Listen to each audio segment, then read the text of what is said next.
Hello students, आज हम how do organism reproduce का लास्ट पार्ट पढ़ने जा रहे हैं, जिसमें हमारा टॉपिक है students reproductive health.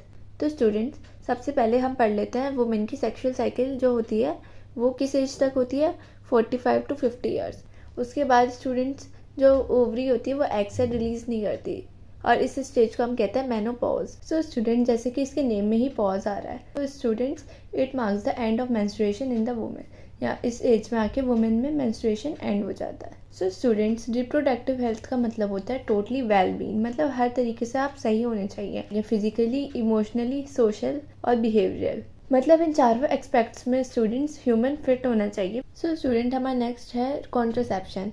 It is the avoidance of pregnancy, it can be achieved by.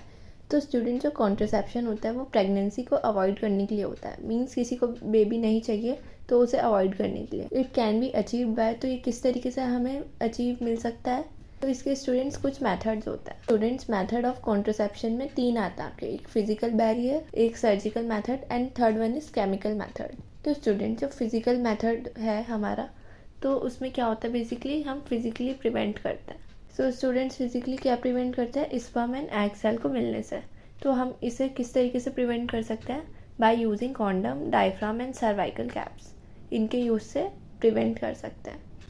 Next one is surgical method. Surgical means इसमें सर्जरी के थ्रू।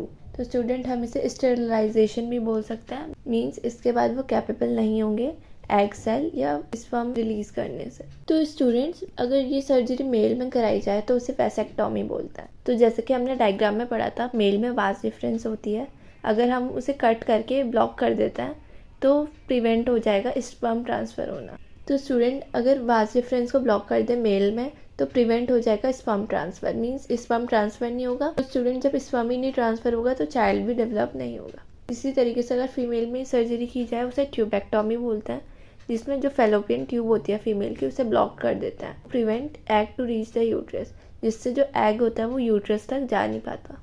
तो ये दोनों मेथड्स हैं, और एक और है सर्जिकल में। तो स्टूडेंट, ये सर्जिकल मेथड में ही आता है। इसमें क्या करते हैं, कॉपर टी और लूप, इनमें से कोई भी यूट्रस में लगा देता है, जो कि प्रिवेंट करती है प्रेगनेंसी को। ये फीमेल्स में होता है। और स्टूडेंट्स, केमिकल मेथड में क्या होता है, जैसे कि आपको नाम से ही पता चल रहा है केमिकल, तो इसमें ओरल कॉन्ट्रासेप्टिव मीन्स दवाई खाते हैं, जिसकी वजह से हार्मोनल बैलेंस भी चेंज आ जाता है।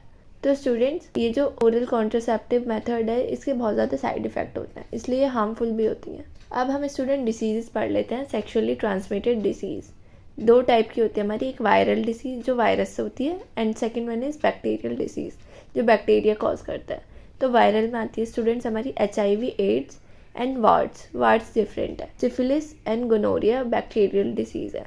तो स्टूडेंट, जो STDs यानी सेक्सुअली ट्रांसमिटेड डिसीज़ होती हैं, ये किस दौरान होती है, बाय अनसेफ सेक्सुअल कॉन्टैक्ट।